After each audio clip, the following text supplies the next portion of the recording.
La cabaña con el techo azul estaba silenciosa como siempre. En un sueño fugaz, la investigadora de paracausalidad descubrió la verdad detrás del dado de Babilonia. Examinó cuidadosamente los patrones ocultos, como un astuto astrólogo rastrea los movimientos de las estrellas. Lo que pueda parecer errores o accidentes no niega las verdades del destino. Por el contrario, afirman su existencia. Solo pregúntale al gran Heráclito.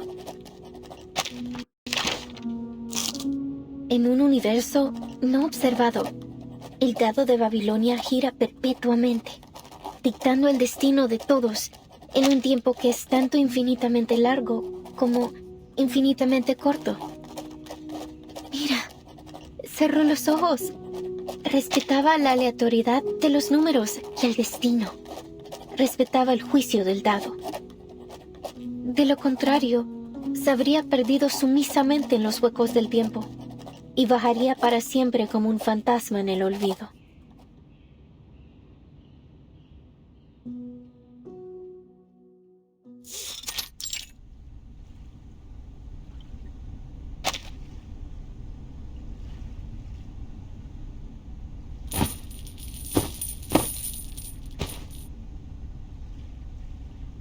First, allow me to make one thing clear. I had absolutely nothing to do with what happened to the idealist yesterday. I swear it on my career as a writer. As you all know, the idealist and I are the representatives of the two factions of La Sociedad de Poetas de las Américas. As you also know, we have been at peace since the Let Sleeping Dogs Lie agreement was signed a few months ago. Despite our differing views, we have coexisted to this day under the watchful gaze of the Central Tower. Rest assured that we will work tirelessly to locate the missing idealist. Don't put so much pressure on yourself, Miss Octavia. His death wasn't your fault. After all, he was the one who threw the first verbal dagger.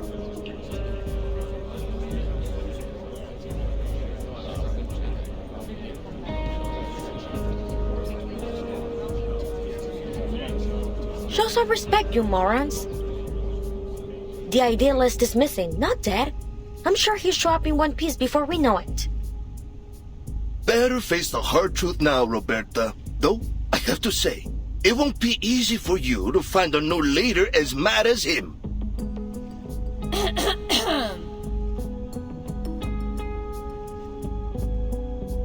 Please, everyone, quiet down.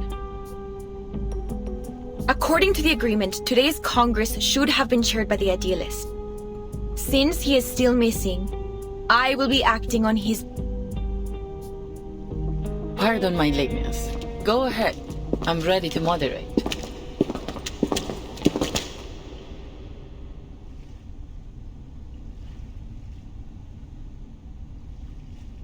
Miss Vert, I looked over the incarceration and visitor records from the past 6 months.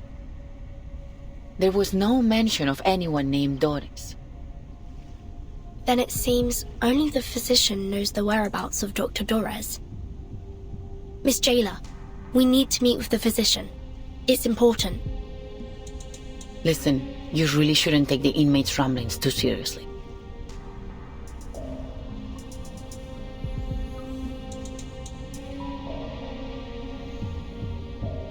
But if it's as critical as you say, I'll make another request later.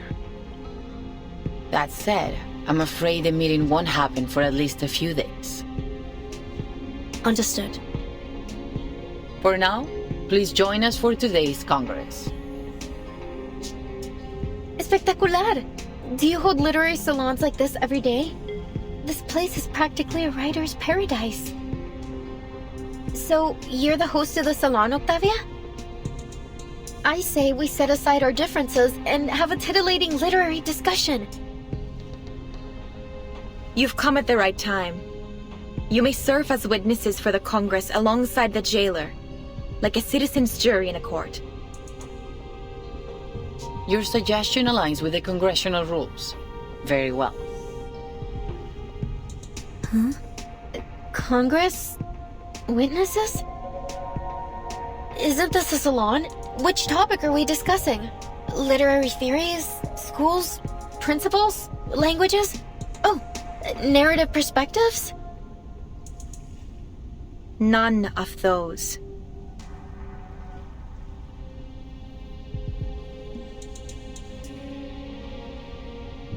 This Congress is about the randomness of fate, Miss Recoleta. Randomness of fate?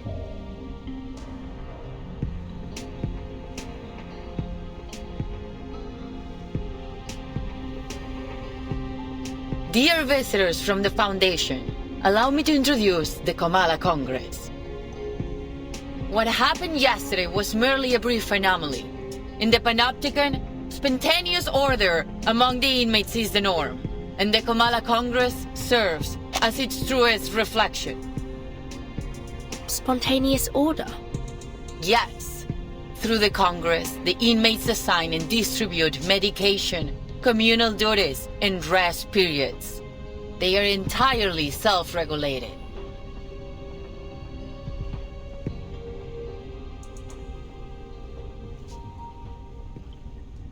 I hereby announce the commencement of the 7th Comala Congress.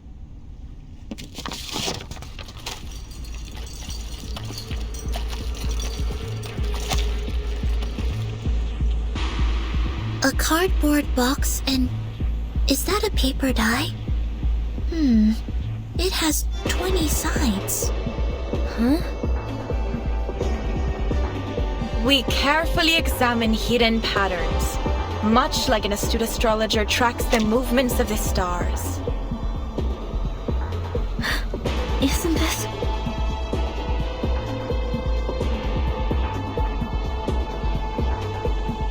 Isn't this just like the Die of Babylon? The MacGuffin that weaves through the entire plot?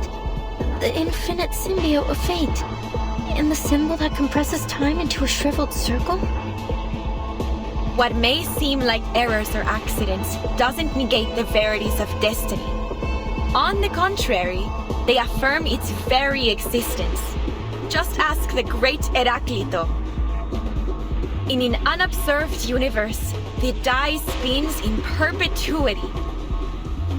Dictating the fate of all in time that is both infinitely long and infinitely short? Look, I've closed my eyes. I respect the randomness of numbers and destiny. I respect the die's judgment.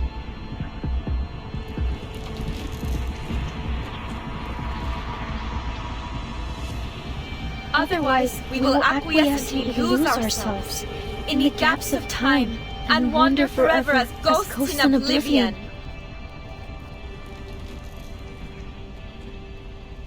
I don't understand what's going on.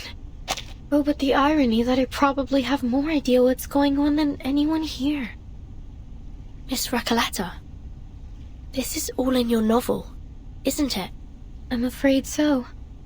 The recitations, the references to an astrologer and Heraclito, they couldn't possibly be just a coincidence. Then, could it be? Will they look to the die to dictate their fate? I shall perform the first roll. Its result will determine the subsequent roll order for this Congress.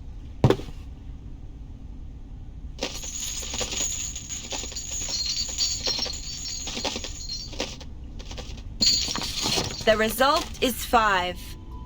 This check complies with the prerequisite conditions of the ruling of the die, and the standard roll order has been established. Inmate Jose, please come forth. You are the first in the initiative order. Therefore, fate's judgment shall fall upon you before all else. Me? Okay.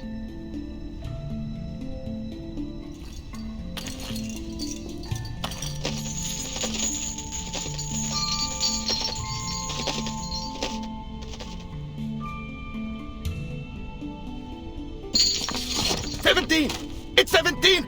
Ah, what a wonderful number! 17! Like an oasis in an endless desert. The result is 17, and the score combination 6 plus 4 plus 4 plus 3.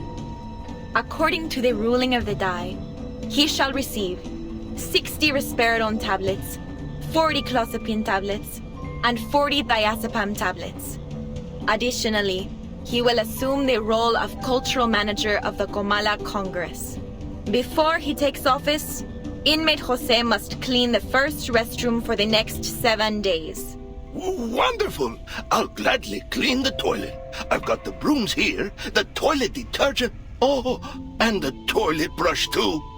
I have been waiting for this opportunity. As cultural manager, I will speak with every inmate and complete the Comala memoir, finally capturing the moments when literary sparks ignite and explode. Next is inmate Eduardo. Please come forth. But I can't remember the ruling of the die. I can't remember anything. Damn it. Sorry, Senora Octavia, but I don't think I can do this. I didn't get any medication in the last Congress. I've had multiple episodes.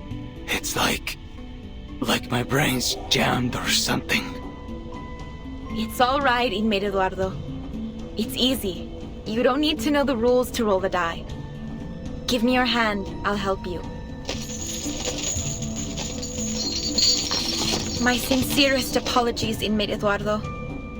The die dictates that you must voluntarily descend into the sewers and write the thematic keyword that currently causes you the most anxiety on the walls. I thank you very much, Miss Octavia. I think my head's about to split in half. I need a moment to rest before I head down there and fulfill my destiny. Jailer, are you really letting them make every decision with the roll of a die? Eduardo is clearly in a much more dire condition than Jose. The medication should have been given to him. As I said, this is how the inmates of the Panopticon maintain order. The physician periodically provides medication, food, and other necessities, and the inmates distribute them in this spontaneous and efficient manner. Neither authority nor violence is involved in this process. This is what sets Comala apart from all other custodial facilities. Is that it? You abdicate all agency to the roll of a paper die and call it the randomness of fate? What kind of sick joke is this? Please calm down, Recoleta. This is the method that the inmates have collectively decided to recognize. They're prepared to face the possible sacrifices that it brings. This isn't about you or me. It's not our place to interfere with a procedure that has been proven both pragmatic and effective. My duty is to assist the inmates in maintaining order through the methods that they have established. And yours is to witness their self-governance, not judge it. If everything somehow unfolds as it does in my novel, then every role is already predetermined.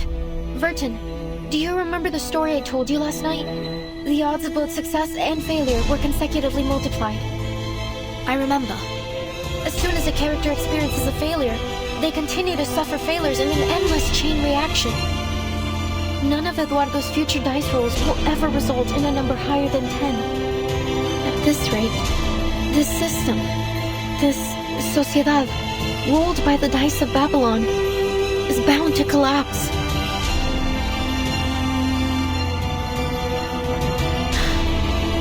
Eduardo will never receive any medication. The moment he writes the keyword on the wall could very well be the moment he spells out his own death. No, I can't let this happen. I have to do something. Wait, Miss Recoleta, what are you doing?